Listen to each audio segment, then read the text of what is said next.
Hi dear students, आज की class में मैं आपको सिखाऊंगा कि रैंक ऑफ मैट्रिक्स कैसे निकालते हैं। बहुत ही इजी अप्रोच है।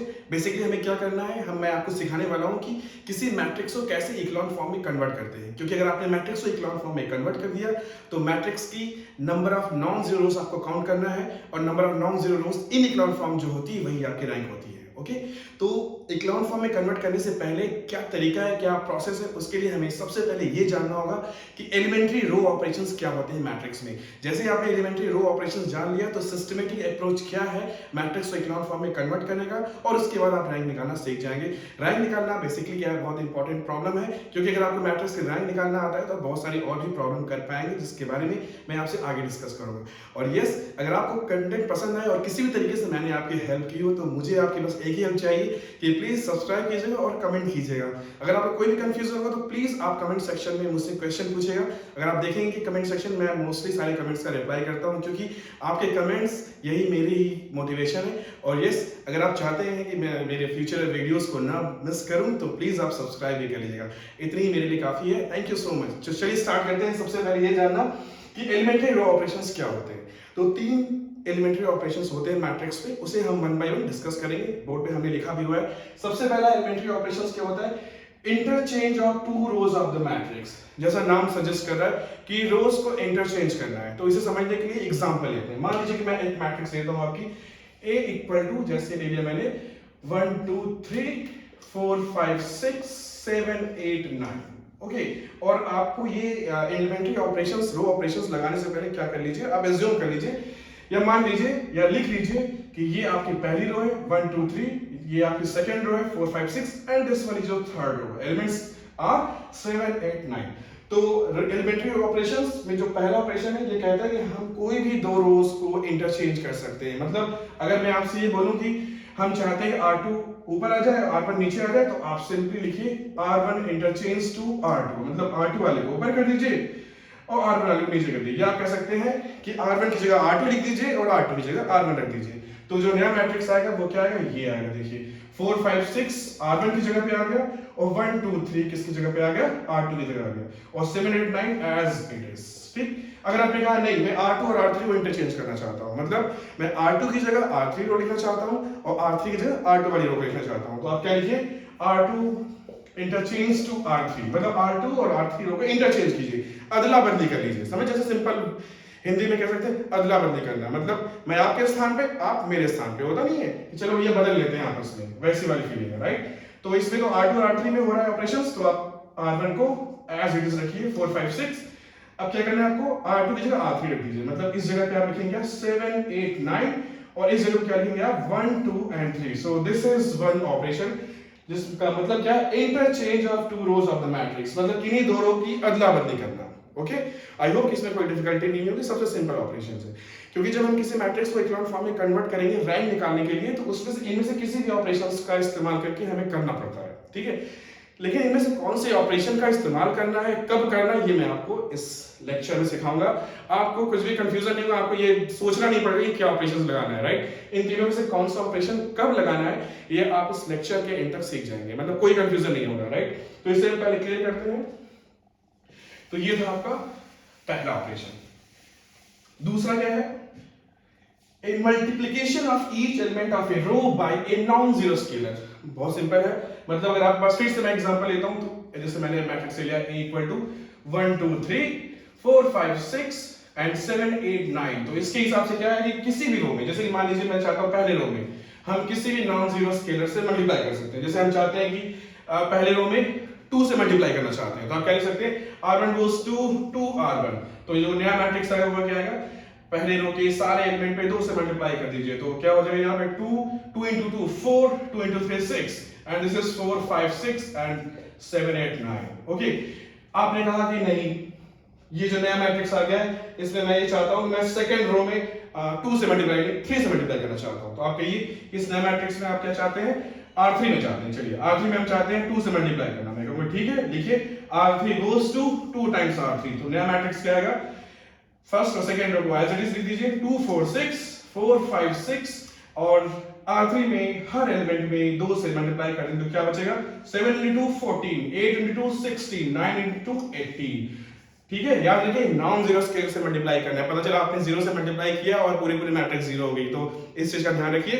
इसलिए लिखा हुआ है specially multiplication of each element of a row by a non zero scalar, right? So this is the elementary row operation second. Now coming to the elementary row operation third, तो इसको इसके लिए पहले क्लियर कर देते हैं, उसके बाद देखते हैं कि ऑपरेशन क्या है। It's not a very big deal, बहुत ही सिंपल ऑपरेशंस है। सो एलिमेंट्री ऑपरेशन 3 ये क्या कहता है? Addition of a non-zero scalar multiplication of element of row to the corresponding element of another row। बहुत बड़ी इंग्लिश लिखी हुई है, शायद आपको इसे देख के लगे कि बहुत टिपिकल चीज है, बट ऐसा कुछ नहीं। बस इसे देखिए, Ri goes to Ri plus lambda Rj, where lambda is scalar but non-zero। Okay, जैसे इसको एग्जांपल के तौर पे समझते हैं, ऐसे आपको समझ में आया, लेकिन इससे जरूर समझ में आएगा। फिर से लेते हैं 1 2 3 4 5 6 7 8 9। इसका मतलब है, मान लीजिए आप R1 कुछ ऐसा चाहते हैं, R1 को आप ऐसे लिखना चाहते हैं, हम चाहते हैं R1 के एलिमेंट में R2 के एलिमेंट का 2 टाइम्स जोड़ना चाहते हैं, मतलब R1 goes to R1 plus 2R2। इसका मतलब क्या हुआ कि सबसे पहले ये जो R2 है, ठीक है, इसके सारे एलिमेंट में 2 से मल्टीप्लाई कर देंगे और उनको R1 से जोड़ देंगे। याद रखिए, इसका मतलब ये नहीं कि आप जो नया मैट्रिक्स बनाए ये इसमें R2 वाले रो है उसमें 2 से मल्टीप्लाई करके यहाँ लिख दें, मतलब कहने मतलब 4 into 2 8, 5 into 2 10, 6 into 2 12, ये नहीं लिखना है। R1 goes to R1 plus 2R2, इसका मतलब क्या है? चेंज सिर्फ R1 में होना है, राइट? ये नहीं कि आप अच्छा 2R2 करके R2 में भी चेंज कर दे, no, change is in R1। R1 कैसे चेंज हो रहा है? R1 plus 2R2, मतलब क्या है कि R1 के एलिमेंट में ऐसे लिखिए 1 plus 2 times R2, 2 into 4। R1 के एलिमेंट क्या चेंज करना है? 2 plus 2 times 5, उसके बाद 3 plus 2 times 6, बाकी R2 as it is रहेगा 4 5 6, R3 का एज रहेगा 7 8 9। तो ये एलिमेंट्री रो ऑपरेशन थर्ड, ठीक है। यहाँ इसमें कंफ्यूजन नहीं हो रहा है, पता चला कि आपने क्या किया, 2R2 में इसमें मल्टीप्लाई कर दिया। अगर आप ऐसे लिख रहे हैं R1 goes to R1 plus 2R2, इसका मतलब है आपको R1 में चेंज करना है। R1 में क्या चेंज करना है? R1 change to R1 plus 2R2, मतलब इन ये R2 के रो जो ये एलिमेंट है, इसमें 2 से मल्टीप्लाई करके इससे जोड़ दीजिए, इसमें 2 से मल्टीप्लाई करके इससे जोड़ दीजिए, इसमें 2 से मल्टीप्लाई करके इससे जोड़ दीजिए, तो ये आएगा। मतलब पहला एलिमेंट क्या हो गया? 9 हो गया, यहाँ 12 हो गया, यहाँ पे 15 हो गया, ठीक है। तो ये था एलिमेंट्री रो ऑपरेशन। इन्हीं की हेल्प से हम मैट्रिक्स को इक्लोन फॉर्म में कन्वर्ट करते हैं। इक्लोन फॉर्म में कन्वर्ट होने के बाद हम मैट्रिक्स की नॉन जीरो रोज को काउंट करते हैं और नंबर ऑफ नॉन जीरो रोज जो होती है वो मैट्रिक्स से रैंक कर जाती है। अब क्वेश्चन आता है मैट्रिक्स को इक्लोन फॉर्म में कैसे कन्वर्ट करें। ओके, उसका सिस्टमेटिक अप्रोच क्या है? मतलब ऐसा तो नहीं कि आप कंफ्यूज हैं कि भाई इसमें कब कौन सा ऑपरेशन लगाना है, आप इसमें कंफ्यूज हो जाते हैं। तो मैं आपको एक सिस्टमेटिक अप्रोच बताऊंगा जिसका इस्तेमाल करके कोई दिक्कत नहीं आएगी, राइट। तो इसके पहले हम एक मैट्रिक्स लिखते हैं। तो चलिए एग्जांपल लेते हैं। हमारे पास मैट्रिक्स है 1 2 4, ये मैट्रिक्स है जिसका पहला रो है 1 2 4, second row is 2 4 6 and third row is 4 8 12। What you have to do, you have to find out the rank of this matrix. तो कैसे करते हैं? इसके लिए सबसे पहला स्टेप क्या है, आप हर रो को लिख दीजिए। पहले रो को लिखिए R1, सेकंड रो को R2 and the third row को R3, right. So this is your first row, this is your second row and this is your third row. This is step 1। हमेशा पहले आप रो को या तो अपने मन में आप आइडेंटिफाई कर लीजिए या लिख लीजिए। इसके बाद क्या करना पड़ता है, जैसे कि मैं अपने मेरे पहले के लेक्चर में देखिएगा, इसी प्लेलिस्ट में आपको मिलेगा कि किसी मैट्रिक्स को इक्लोन फॉर्म में, मतलब मैट्रिक्स की इक्लोन फॉर्म होती क्या है, इसके बारे में मैंने डिटेल डिस्कशन किया है। अगर आपको इसमें कोई कंफ्यूजन होगा तो प्लीज उस प्लेलिस्ट पे जाइएगा, आपका क्लियर हो जाएगा, राइट। उसमें मैंने क्लियरली ये सारी चीजें मेंशन की है। तो उसके बाद आपको क्या करना है, सबसे पहले आपको हर रो का पिवोट एलिमेंट आइडेंटिफाई करना है। पिवोट एलिमेंट क्या होता है? पिवोट एलिमेंट हर रो का क्या होता है? फर्स्ट नॉन जीरो एलिमेंट, इसे हम कहते हैं लीडिंग नॉन जीरो एंट्री। मतलब आपको रो 1 में देखिए सबसे पहली एंट्री जो कि नॉन जीरो है वो क्या है? 1। सेकंड रो का पिवोट एलिमेंट क्या है? First element 2, right, non zero भी है। थर्ड रो का भी पिवोट एलिमेंट क्या है? First non zero entry, leader. Third row का लीडर क्या है? 4। एक तरीके से पिवोट का एलिमेंट, पिवोट का मतलब ये होता है लीडर डिफाइन कीजिए, हर रो का एक लीडर। भाई लीडर है तो उसके पास पावर होना चाहिए ना, जीरो पावर तो नहीं होनी चाहिए ना। लीडर मतलब क्या? Someone who have power. Non zero वाला सिस्टम नहीं है, जीरो नहीं है, सॉरी नॉन जीरो सिस्टम तो है, जीरो नहीं है। तो आपको किसी भी रो का पिवोट एलिमेंट आइडेंटिफाई करना है तो क्या करना है, जैसे रो 1 का पिवोट एलिमेंट देखना है तो आप क्या कीजिए, रो 1 में जाइए, पहली एंट्री ढूंढिए जो कि नॉन जीरो। तो यहाँ पे फॉर्चुनेटली क्या हो रहा है कि हर रो का पहला एंट्री जो है वो नॉन जीरो है, इसलिए हर रो की पहली एंट्री ही पिवोट एलिमेंट बन गई। ऐसे सर्वे कर लीजिए अगर आप सीख रहे हैं स्टार्टिंग में, तो बाद में से जरूरत नहीं पड़ेगी। ये था हमारा स्टेप 1 कि आइडेंटिफाइंग पिवोट एलिमेंट, ठीक है। क्या करना था आपको? Identifying pivot element of each row. ठीक है, आपने ये कर लिया, बहुत अच्छी बात है। अब आपको क्या करना है, याद रखिए कि जब मैट्रिक्स इकोलॉन फॉर्म में अगर है तो आप देखिए, ध्यान से देखिएगा, पिवोट एलिमेंट के नीचे हमेशा जीरो है। पिवोट एलिमेंट कितना भी ऊंचाई पे हो, मतलब समझ रहे हैं, कितने भी बड़ा मैट्रिक्स हो, उसके नीचे सिर्फ और सिर्फ आपको जीरो मिलेगा। इसका मतलब आपको पिवोट एलिमेंट के नीचे जीरो बनाना है, कुछ ऐसा ही करना है। तो आपको स्टेप बाय स्टेप करना होता है। क्या करना होता है, सबसे पहले आप रो 1 के पिवोट एलिमेंट पे जाइए। ये क्या है, 1। आपका एम क्या है, उसके नीचे जीरो बनाना। मतलब आप क्या चाहते हो, 2 की जगह जीरो हो जाए और 4 की जगह जीरो हो जाए। अब इसको करने के लिए आपका टूल्स क्या है, टूल्स है आपके elementary row operations. Elementary row operations ही आपकी मदद करते हैं। समझ लीजिए जैसे लॉजिकल रीजनिंग का क्वेश्चन हो, मैं आपसे बोलूं भाई मुझे यहाँ पे 2 बनाना है 1 की हेल्प से। पिवोट के एलिमेंट सही बनाते हैं जीरो, हमको यहाँ पे भी जीरो बनाना है 1 की हेल्प से। अब बताइए कौन सा ऐसा एलिमेंट्री रो ऑपरेशन लगा है। तो आप थर्ड वाले ऑपरेशन में देखिए, आपने कहा क्या करना है हमें हमने कहा हमें 2 जो लिखा है यहाँ पे जीरो लाना है इसकी हेल्प से, हमें यहाँ भी जीरो लाना है इसकी हेल्प से। तो एलिमेंट्री थर्ड ऑपरेशन कहता है, मतलब आप R2 में भी चेंज चाहते हो, R3 में भी चेंज चाहते हैं, तो आप लिखिए R2 goes to R3 goes to।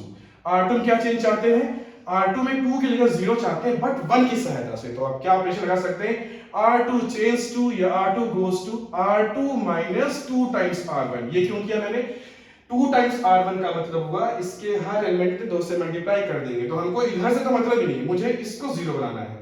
ठीक है, तो आप देखिएगा कि कैसे यहाँ पे जीरो हो जाएगा। अब आखिर में ऐसा क्या करें कि यहाँ पे 4 पे जीरो हो जाए इसकी हेल्प से। तो आप जानते हैं 4 माइनस 4 जीरो होगा, तो इसके लिए आप क्या कर सकते हैं, R3 को ऐसे चेंज कीजिए, R3 goes to R3 minus 4R1। हमारा राइट साइड में इधर क्या हो रहा है, मेरा उससे कोई मतलब नहीं है। इस स्टेप पे हमको बस इतना पता है 1 की हेल्प से यहाँ और यहाँ पे जीरो बनाना है। इसके लिए ये दोनों ऑपरेशन देखिए कैसे मदद करते हैं। तो आपका जो रिड्यूस मैट्रिक्स नया मैट्रिक्स आएगा, क्या पहले रो में कोई चेंज नहीं करना, 1 2 4, हमें बस 1 के नीचे जीरो चाहिए। अगर इतनी बड़ी मैट्रिक्स होती तो ये यहाँ से लेके यहाँ तक हम जीरो बनाते। R2 goes to R2 minus 2R1, मतलब 2 minus 2 into 1 is 2। देखिए यहाँ पे जीरो हो जाएगा। अब यहाँ क्या है, कोई फर्क नहीं पड़ता, लिखते जाओ बस। R2 goes to मतलब R2 में चेंज हो रहा है, 4 minus 2 into R1, मतलब 2 into 2, 2 into 2 क्या होता है 4, कोई बात नहीं। R2 goes to R2 minus 2R1, मतलब इधर क्या लिखेंगे हम, 6 minus 2 into 4, 2 into 4 मतलब 8। ठीक है, अब हम R3 पे आते हैं। देखिए आपको यहाँ जीरो बनाना है, तो आपको पता है यहाँ जीरो इसकी हेल्प से तभी होगा जब 4 minus 4 हो, तो हमने इसीलिए ऑपरेशन लगा दिया। R3 goes to R3 minus 4R1, ताकि 1 यहाँ जब इसके साथ कर रहे हो तो 4 ऑटोमेटिकली आ जाए। तो आप क्या लिख सकते हैं यहाँ पे, R3 goes to R3 minus 4 times R1, मतलब R3 का एलिमेंट 4 माइनस 4 times R1 मतलब 4 into 1, 4 into 1 मतलब 4। देखिए जीरो हो जाएगा यहाँ पे, बाकी यहाँ क्या हो रहा है कोई दिक्कत नहीं। 8 minus 4 into R1 मतलब 4 into 2, इस वो भी आ गया 8। R3 goes to R3 minus 4R1 मतलब 12 minus R3 minus 4 into R1 मतलब 4 into 4 that is 16। ये रहा ये। अब इसको सिंप्लीफाई कर लीजिए, देखिए आधा काम आपका आसान हो गया। सिंप्लीफाई करने यहीं पे लिख देता हूं, सिंप्लीफाई करने पे आ जाता है 1 to 4 as it is and 2 minus 2 is 4, 2 minus 2 is 0, 4 minus 4 is 0, 6 minus 2 is minus 2, 4 minus 4 is 0, 8 minus 8 is 0 and 12 minus 16 is minus 4। वाह क्या बात है, बड़ा ही अच्छा लग रहा है देखने में। देखिए ये पिवोट था 1, इसके नीचे 0 आ गया, ये था आपका स्टेप 1। इसके बाद स्टेप 2 क्या होता है, इसका मतलब ये हो कि आपने रो 1 का पूरा काम खत्म कर दिया। क्या काम आपने खत्म कर दिया, रो 1 का जो पिवोट एलिमेंट था जो कि 1 था उसके नीचे हमने 0 बना दिया। अब इसी प्रोसेस को हर रो में रिपीट करना है, मतलब अब हम रो 2 में आएंगे। रो 2 का पिवोट एलिमेंट अब क्या बन रहा है उसको सर्किल कर दीजिए। अब क्या बन रहा है याद रखिए, रिड्यूस होने के बाद क्या बन रहा है उसे याद रखना है। तो मैट्रिक्स ये रिड्यूस होकर यहां पहुंच गई। अब रो 2 का पिवोट एलिमेंट है -2, क्योंकि यही है first non zero entry of this row. फिर आपको मैंने बताया पिवोट जो भी है उसके नीचे 0 होना चाहिए। अब मतलब इसके नीचे हमें 0 बनाना है, मतलब इधर हमें 0 बनाना है। तो आपके पास कौन सा ऑपरेशन है, मतलब आपको R3 में चेंज करना है, क्योंकि आप चाहते हैं यहां 0 बनाना, लेकिन हेल्प किसकी लेते हैं, हर बार हम पिवोट की हेल्प लेते हैं। मतलब यहां पे 0 बनाना है इसकी हेल्प से। तो what will be the operation, R3 goes to R3। आप क्या चाहते हैं कि -4 + 4 हो जाए तो काम हो जाए हमारा। तो क्या लगा सकते हैं, R3 goes to R3 minus 2 times R2। देखिए इससे क्या होता है, R3 goes to R3 minus 2 R2। तो आपका जो नया मैट्रिक्स आएगा वो आएगा, वह पहले रो में नो चेंज, सेकेंड रो में नो चेंज, थर्ड रो में देखिए जीरो। अब देखिए R3 माइनस 2 R2, ठीक है, तो आपका कोई दिक्कत नहीं, जीरो माइनस जीरो ही रहेगा। R3 goes to R2 minus 2 R2, zero minus zero ही रहेगा। अब देखिए R3 goes to R3 minus 2 R2 मतलब -4 एंड -2 टाइम्स -2 मतलब क्या हो गया आपका +4 एंड लाइक दिस। और ये आपका क्या हो गया, -4 + 4 इज व्हाट 0 हो गया काम आपका। देखिए अब आप चाहे तो फाइनल मैट्रिक्स में लिखता हूं, finally what we got this matrix. हमारे रिड्यूस होके जो फाइनल मैट्रिक्स मिली है वो है, इसी को मैं लिख रहा हूं सिंपलीफाई करके, finally we got this matrix 1 2 4 0 0 -2 and 0 0 and 0। अब इस स्टेप पे फिर से चेक कीजिए क्या हमारी ये मैट्रिक्स इक्लोन फॉर्म में है। तो इक्लोन फॉर्म की कंडीशंस हमने बता रखा है, क्या कोई मैट्रिक्स इक्लोन फॉर्म में है तो अगर मैट्रिक्स में 0 रो है तो वो सबसे नीचे होना चाहिए। देखिए यहाँ पे 0 रो है और वो सबसे बॉटम में है, नीचे है, ठीक है, डन, ओके। उसके बाद आपको क्या करना है, हर रो का पिवोट एलिमेंट देखना है। रो 1 का पिवोट एलिमेंट दिस, रो 2 का पिवोट एलिमेंट दिस। अब हमारा रिड्यूस मैट्रिक्स में ये दोनों पिवोट एलिमेंट है। उसके बाद मैंने आपको ये बताया था, आप लेक्चर में देखिएगा कि सबसे नीचे वाले रो के पिवोट एलिमेंट के पास जाइए। यहाँ पे तो कोई है ही नहीं, कोई बात ही नहीं है। रो 2 के पिवोट एलिमेंट के पास जाइए जो कि क्या है -2। कंडीशन क्या होनी चाहिए कि ये अपने से ऊपर वाले रो के पिवोट एलिमेंट के न तो नीचे हो न तो लेफ्ट में हो, सिर्फ वो दाएं हो। तो देखिए ये -2 अपने ऊपर वाले रो की पिवोट एलिमेंट जो कि 1 है उसके न तो नीचे है न तो बाएं है, उसके दाहिने है। ये यहां भी होता तो ही काम चल जाता। इसका मतलब ये मैट्रिक्स जो है ये इक्लोन फॉर्म में है। और रैंक ऑफ मैट्रिक्स क्या होगी, इसमें आप नंबर ऑफ नॉन जीरो रोज को काउंट कीजिए। ये रो नॉन जीरो है 1 2 4 क्योंकि इसमें कम से कम एक एंट्री है जो कि नॉन जीरो है, लेकिन यहाँ पे तीनों ही नॉन जीरो है।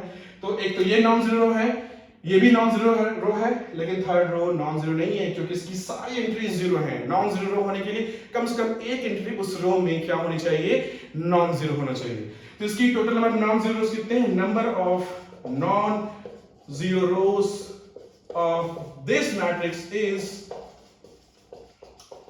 2। दिस इंप्लाइज रैंक ऑफ जो आपको मैट्रिक्स ओरिजिनल दी गई थी वो हो गई 2 हो गई। तो यही है प्रोसेस। आप कितने भी एग्जांपल करते जाइए, हर बार आपको देखने को यही मिलेगा। यही था बेसिक्स। अब आप इसमें 100 प्रॉब्लम कर लीजिए, कोई फर्क नहीं पड़ेगा। अब रैंक ऑफ मैट्रिक्स, इसका क्या क्या फायदा है, देखिए पहला फायदा क्या है, हमें ये पता है कि अगर कोई मैट्रिक्स n क्रॉस n है, उसकी रैंक n आ जाती है तो वो नॉन सिंगुलर हो जाता है, मतलब वो इनवर्टिबल हो जाता है। सोचिए कितनी बड़ी प्रॉपर्टी है। अगर मैं आपसे ये पूछता कि बताइए कि ये मैट्रिक्स इनवर्टिबल है या नॉन सिंगुलर है, मतलब इस मैट्रिक्स का इनवर्स एग्जिस्ट करता है कि नहीं, आप कहते हैं नहीं करता है। क्यों? क्योंकि ये मैट्रिक्स है 3 क्रॉस 3 का, लेकिन इसकी रैंक क्या आई, रैंक आई 2। अगर रैंक 3 आ जाती तो आप कहते yes this matrix is non singular, लेकिन ये नॉन सिंगुलर नहीं है क्योंकि इसकी रैंक इससे कम आ गई। अब इससे बहुत सारी और भी प्रॉपर्टी आप निकाल सकते हैं। आपसे मैं पूछ सकता हूँ नलिटी टी क्या है, तो आप रैंक नलिटी थ्योरम लगा सकते हैं। क्योंकि आपको रैंक पता है तो आप डायमेंशन ऑफ नलिटी टी भी बता सकते हैं। नलिटी टी क्या बोलना, dimension of null space of A बता देते, ठीक है। टी के बारे में करने के लिए आपको मैट्रिक्स से करेस्पॉन्डिंग लीनियर ट्रांसफॉर्मेशन निकालना पड़ेगा। सो ये था बेसिक्स। अगर आपको इसमें कोई भी कंफ्यूजन और भी आपको चाहते हैं इसमें इंक्लूड करना तो आप मुझे बताइएगा, क्योंकि एलिमेंट्री चीज बस यही है। आपको बस यही ध्यान रखना है कि जब भी मैट्रिक्स को इक्लोन फॉर्म में कन्वर्ट कर रहे हैं रैंक निकालने के लिए, सबसे पहले वाले रो पे जाइए, उसका पिवोट एलिमेंट आइडेंटिफाई कीजिए और उसके नीचे 0 बनाइए। जैसे ये 0 हो गया, सेकंड रो पे जाइए जो नया मैट्रिक्स बनता है, सेकंड रो पे जाइए, उसका पिवोट एलिमेंट आइडेंटिफाई कीजिए, फिर उसके नीचे 0 बनाइए। खत्म प्रोसेस।